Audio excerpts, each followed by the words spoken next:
So Laravel seems to be getting a lot of attention recently, whether it's an Aaron Francis video or Taylor Otwell posting about a to-do list on Twitter and then joining Dax, Adam, and Ryan to talk about Remix and Laravel, or Theo posting a video about Laravel and JS and the whole ecosystem. I've already skimmed through the video, but I want to take a deeper look, record it, and give my thoughts as to why there isn't a JS framework within Laravel. If you've been writing code for a while, you were probably around for the Rails era, when suddenly, out of nowhere, we had a way to build applications with this weird new language Ruby that allowed us to have server and client together in a way that kind of made sense. You would write a template, you would fill its data out using the model view controller paradigm, and structure through the view and the template what you wanted the user to see. And this is a magical pattern that is how so many of the applications we know and love were built, and how many of them are still built today. Services like GitHub are still powered almost entirely by Rails. They've moved a lot of the client to things like React, but the general infrastructure is built around the patterns that Rails was one of the first things to invent in the OG Ruby era. The goal of this video is not to talk a bunch of shit about Ruby or Laravel or all these other solutions. And the Laravel in the title has Laravel.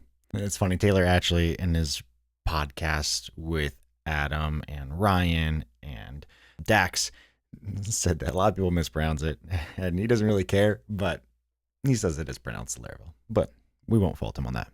a purpose here, because Laravel is an awesome framework, and I don't want to sit here and pretend it isn't. It is the PHP framework for web artisans, which sounds a little bit pretentious.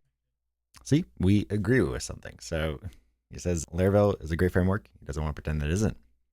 But let's be real, we're JavaScript devs. We've said way more pretentious stuff in our time. I'm bringing up Laravel because it is a very important example of an all-in-one framework. What do I mean by all-in-one? Well, if we take a look at the ecosystem, you'll start to see what I mean in the fact that it takes a page scroll in a 3-column structure to see all the options here, showcases the level of stuff that exists here. And if we just click the getting started and you see how many things are included. There are primitives for so many things in Laravel, from setting up a mail server to managing notifications like push notifications, WebSockets, all of that stuff, to having a live update layer, which if I go back to the main page here. As someone who has read through all of the documentation for notifications document itself, or just any of these services like mail, anything like that, are usually longer than some of the documentation on Next.js combined. There it is, Livewire, the most productive way to build your next web app. Powerful dynamic front-end UIs without leaving PHP. You're able to update the client as new data comes in, or as a user clicks a button, you can see the result come back in, all coming from the server, where your UI is being powered by the server-side code and is constantly interacting back and forth via something like a WebSocket. These are all really cool things. He probably just doesn't know, but it's not via a WebSocket. You could have push your notifications within a Livewire app, which is Laravel's version of a WebSocket, but the Laravel Livewire is using Ajax, so it really is basically HTMX for Laravel. So it's sending, HTML over the wire. And having one framework that includes all of this, so you don't have to go find the right solution for your problem. It's just there. There's a lot of value to this, and there's a reason people are getting so hyped about Laravel and solutions like it. There's a reason that we started in the same place with Rails back in the day. The reason, and that's the exact reason why I made my very first video on this channel, was why I choose Laravel, because of that whole piece of I don't like having to search for things. And I think that as we go along in this video, that me and Theo probably agree with a lot there, that there are people, even in the JS ecosystem, who don't want to have to look and search for everything in a package. They don't want to have to make those decisions themselves. There are people who like making those decisions, and that's great. Then if you want to use Laravel to have all of that stuff on your back end, you can still do everything that you want on the front end if you want. And if you want to piece all your services together, you can do that. As long as we're building awesome things, go for it. is because when you went hunting for solutions, the ones you would find would often suck really hard. The alternative to the Rails stack back in the day was the mean stack. The mean stack was Mongo, Express, Angular, and Node. And of those 4 things, I can definitively say at least 2 of them are a mistake, if not 3. That's the problem, though. The alternative to Rails, which was an all-in-one solution that had recommendations for every problem you might have, was a thing that was so insanely modular, and the parts were not necessarily built to be very compatible with each other, that we could glue them and it could work, but it didn't always work great. And if one of those parts was hard to implement or build around and it turned out to not be a great part, that sucked. And it really was awful feeling like the solution you picked was wrong, the new one that just came out was right, and now you're behind and have to catch that thing up. That doesn't really happen in these other ecosystems. We don't see a bunch of stuff in Laravel where people adopted the wrong version and now they're miserable trying to upgrade, or they picked the wrong thing to manage their auth and now they're trapped and having a miserable time. Do you know what else doesn't really have that problem anymore? React.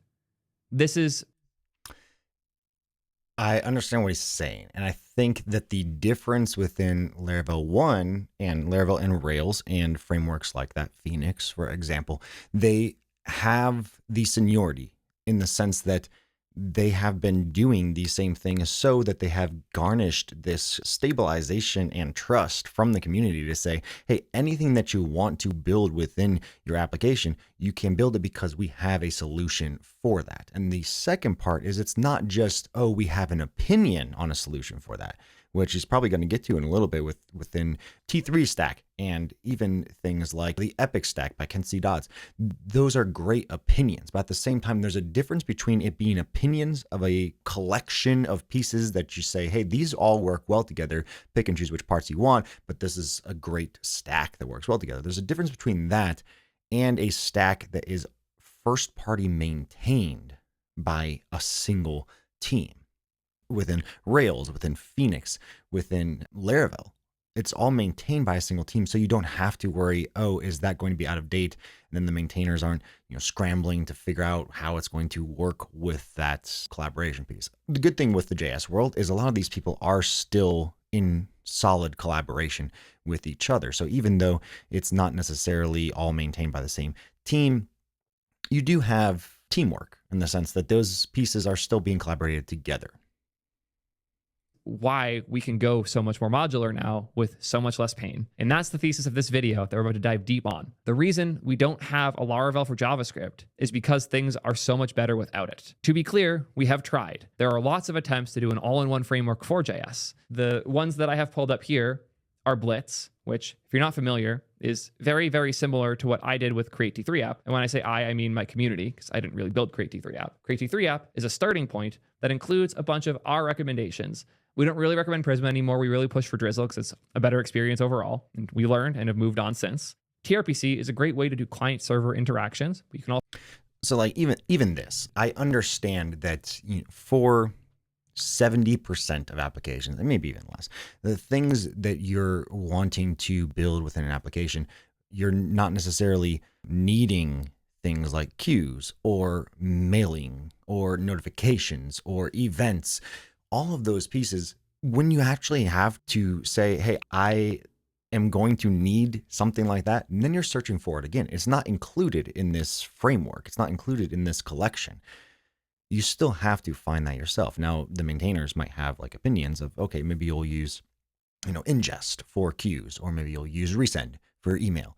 And that's great. That's awesome. But it's not the connections, the code, the boilerplate to put all that together is not maintained by the creators of this collection, Create T3 app in this example. And even if they do have opinions, they're not in charge of those connections, though, that code, that boilerplate. So it's still defaulting and pushing off where those pieces are cobbled together. Is it until you need it, or is it just this core services? Also use server components now too. Tailwind CSS is the best way to write CSS. Even like the Rails and the Elixir communities now largely agree with that, thankfully. Next off is an open source authentication layer that you can. And Laravel communities probably agreed with that for forever, because Adam Wathan came out of the Laravel community, and Adam.dev, Adam Elmore, said in one of his videos about Laravel, he said, people don't even argue about Tailwind in Laravel. There's some people who do, but people don't even argue because they just use it. And it just comes out of the box with people who are starting a new Laravel app. Most of the time, I don't know the exact percentage or exact number, but most of the time they start with a opinionated starter kit. And even if they don't, the majority of packages are using Tailwind anyway, so you might as well just use it. Can use. If you don't want to use it, there are also services you could integrate here as well. TypeScript, because we don't think you should be writing vanilla JS anymore. Very rare that it makes sense for application code. And Next as the core piece we're building around. Blitz was originally very similar. The difference being Blitz has its own version of a lot of those things, its own wrappers around those things, and doesn't really give you a way to remove the ones you don't want or replace them with something else instead, because it's meant to be a lot more like Rails. The creator of Blitz, Brandon Bayer, Fly Bayer on Twitter, built Blitz because he missed the Rails experience of just having a working solution for every problem you might run into. The solution might not be perfect, but it at least works and is there, and he doesn't have to think about it. Sadly, Blitz did not particularly take off. Okay, this is the issue. There's no create Blitz. It's just the one Blitz thing. So it's really hard to compare installs, which is what I wanted to do, but it is not trivial to do so. So I won't do that. It would be a weird dunk anyways. Blitz is far from the only one of these solutions, though. There's also Adonis, create bespoke backend applications in record time, the TypeScript first framework for building web apps and API servers. They're not as focused on the UI side, but you can integrate UI stuff in it. A lot of people always ask me about my thoughts on Adonis because my thing, I guess, is the JS to Laravel guy, the JS to Laravel portion. And I like Adonis. I never got into Adonis because I had already moved on to Laravel when I started searching for that something else. The one thing that I think that the maintainers are incredibly focused and they have something great going for them. And I don't know what Theo's point is that he's going to try to make here. But the one thing that I think Adonis has that is a negative for them in one sense is they're trying to be the Laravel for JS. And I don't think JS developers want that. Even the ones who are looking for something new, they would rather move to Phoenix, to Rails, to Laravel, instead of trying to find a piece that works. And I think some things just don't translate well. So some things like the old version of how to do MVC, which I think Adonis for the most part has adopted. I think I saw someone who's trying to build a Livewire type thing for Adonis, which I think would be fantastic because then you could have RSCs within Adonis and still have all of that background stuff working for you. So I think that's a great move. But the structure of an application and even just the way that you write code and the MVC type framework stuff, most JavaScript developers who are living in Next.js, who are living in Remix, don't want to move to something like that. It seems like a step back in a lot of ways. This is much more focused on the server side, making APIs with a whole ecosystem of all the tools and parts and DBs and ORMs and controller type things you might want or need. And it looks and feels a lot like Ruby and Rails. So if that's what you're looking for, you have the solution there. And then there is Redwood. Redwood is particularly fascinating. They have some really cool stuff coming soon. If you're not already familiar with Redwood, it is kind of an alternative to Next, but it's much more focused on being batteries included, having all the React conventions, all the backend stuff, a giant GraphQL server built into the framework with the ability to interface between client and server, Storybook built in as well, which, God, I really hope they delete at some point because this Storybook is rough. It's an interesting option that has also historically found issue finding a customer base and getting adopted. To this day, I don't know anybody who's actually shipping Redwood that isn't part of the Redwood team, which is sad because it seems like a really good solution. I've had great conversations with them. It's really interesting stuff, but nobody seems to care. They're actually coming out now, moving to server components and moving off of GraphQL, which is awesome, especially if they have a good migration story. But despite existing, having all these solutions and being the Rails for JavaScript, which as we've established here, we have 3 options. And arguably Create T3 app is a 4th option, but we're more modular. Our goal is to give you the parts and let you opt in and out. These solutions did not take off. And even Create T3 app barely did, especially when you compare it to things like just vanilla Next.js with TypeScript. There's a reason for that, though. The reason is because it's so much easier to take pieces in and out in this ecosystem. When it was hard to I think there's also some other options. So one of the ones that probably excites me the most, and I think Remix with their stacks has the ability to do this, to become this, probably even more so than the T3 stack, because Remix has a little bit more opinions, as well as how they are web first in terms of Remix standards work, besides Next.js. The other ones that I have become familiar with, I think are interesting to check out, is Waspling, Rails-like framework for React, Node.js, and Prisma. Again, they are gluing all these pieces together, but they do have more opinions on everything about auth and email and testing, as well as WebSockets and stuff like that. So I think that they are also in a great place to do that. I think Redwood is the only one that has opinions about, they have mailer notifications. Okay.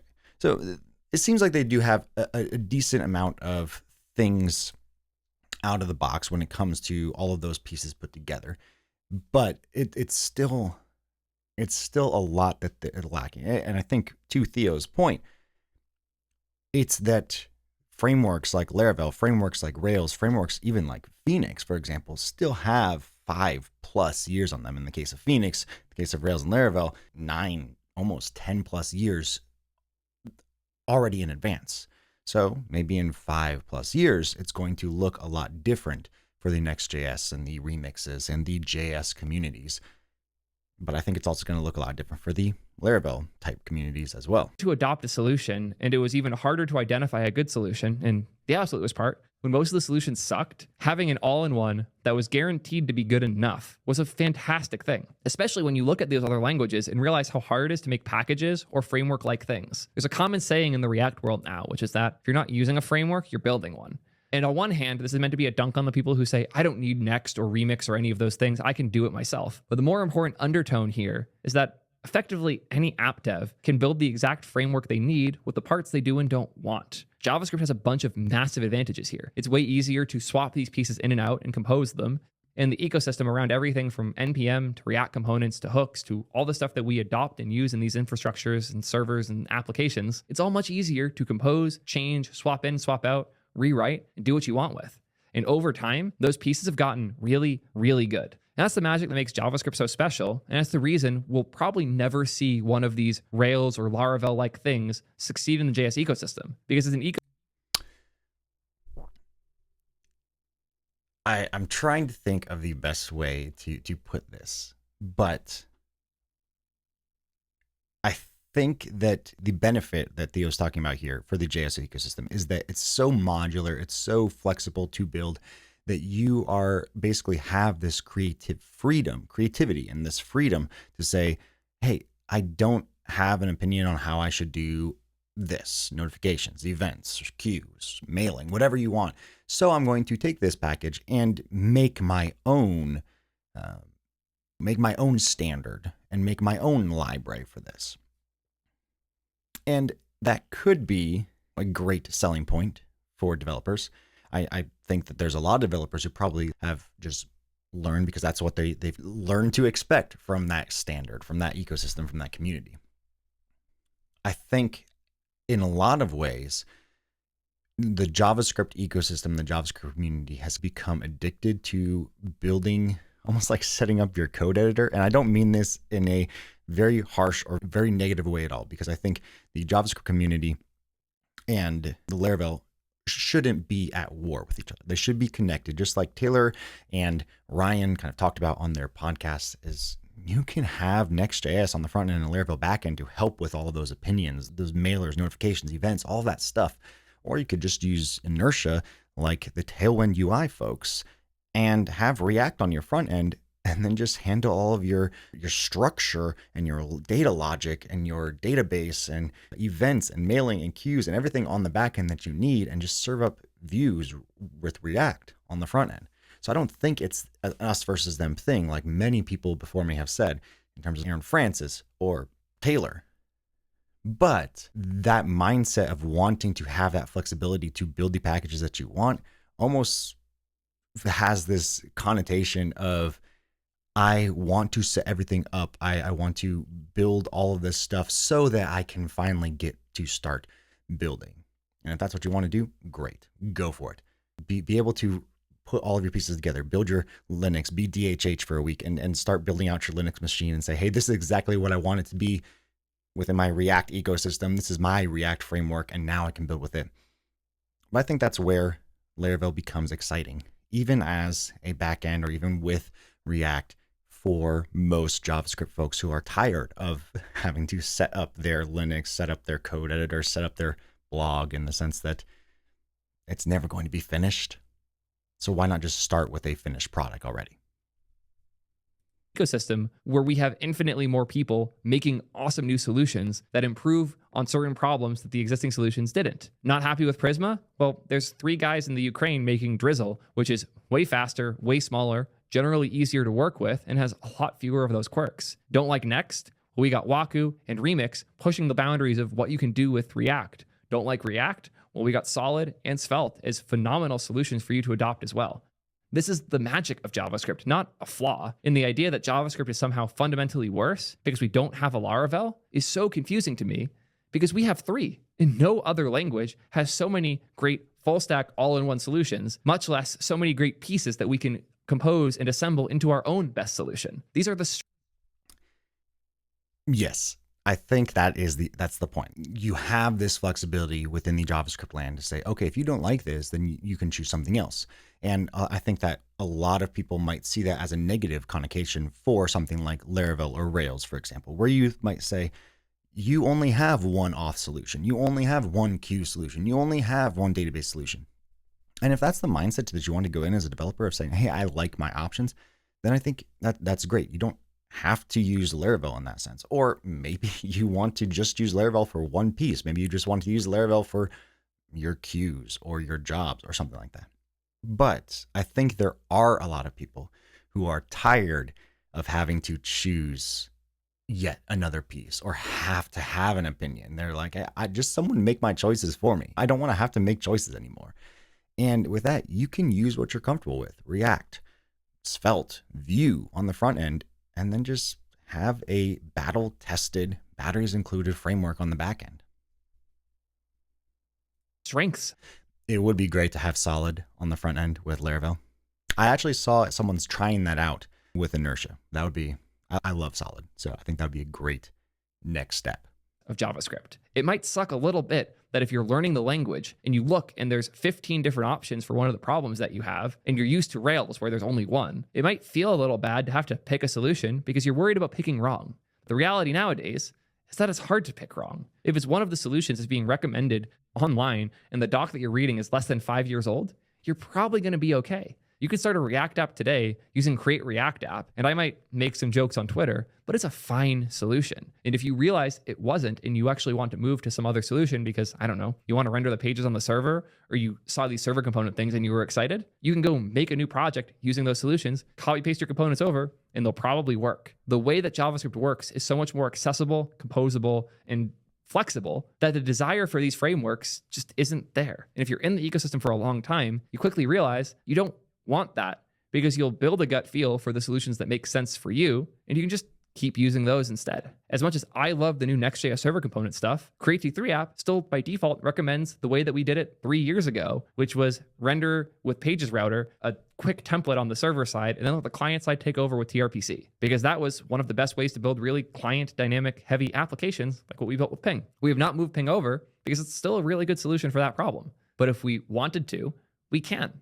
And that's the magic. Sorry for the outfit change. I realized I missed a point that I really care about with this discussion. I want to take some time to talk about it. The idea that any one of these pieces that, yes, get swapped around a lot, improved, changed, rebuilt constantly, has an interesting side effect that people are reasonably concerned about. That side effect is startups forming around these pieces. In the Laravel community, the idea of an auth company sounds funny because auth is just a part of your framework. But in the JavaScript, and I think that's where the disconnect happens, just like I've been saying before. Again, this isn't a us versus them.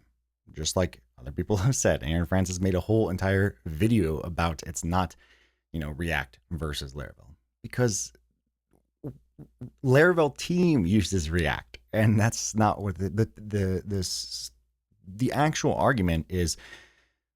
Do you need more than just the core services that you might use with an application? Do you need opinions about that? Do you need actual first-party packages with the rest of your core services? So if you're using a Next.js, should Next.js have an opinion on how it does queues and how it does databases and how it does ORMs and all of that stuff? And should that be maintained by the Next.js team?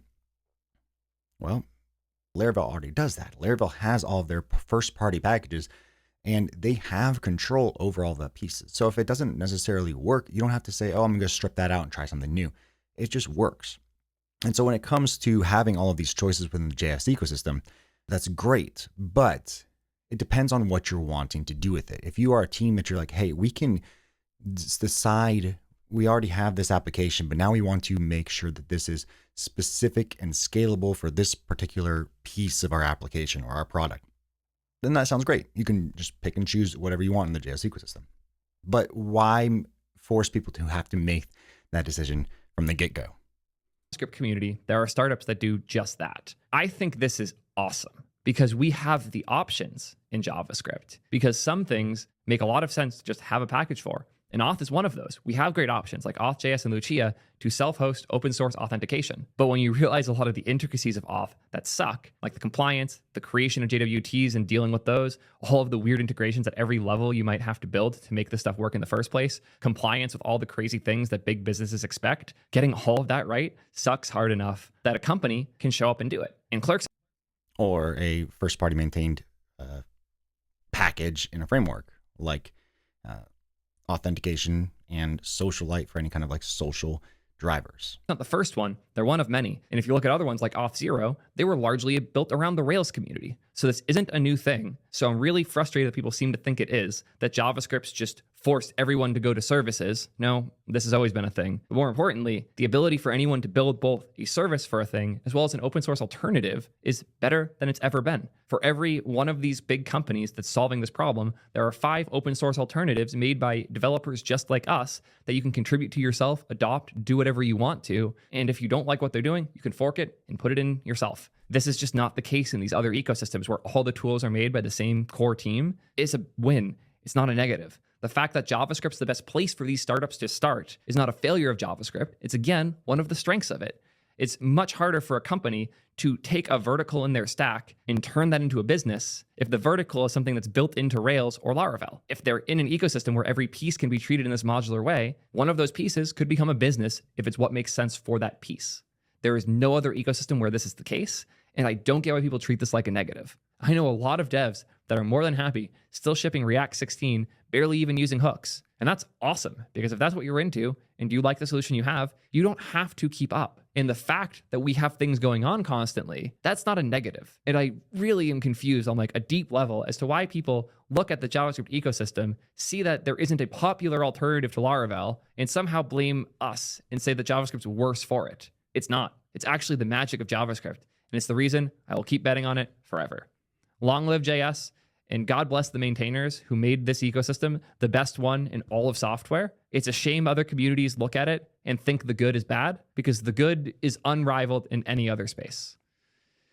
Let me know in the comments why I'm wrong about PHP, because I know you guys love to do that. And until next time, peace, nerds. So first off, if anyone is frustrated or continuing to have this idea that it is JavaScript versus Laravel, I think that is not even close to where the argument lies. And I think the argument and the frustration and internal struggle, if you will, is not with, hey, the JavaScript ecosystem doesn't have this.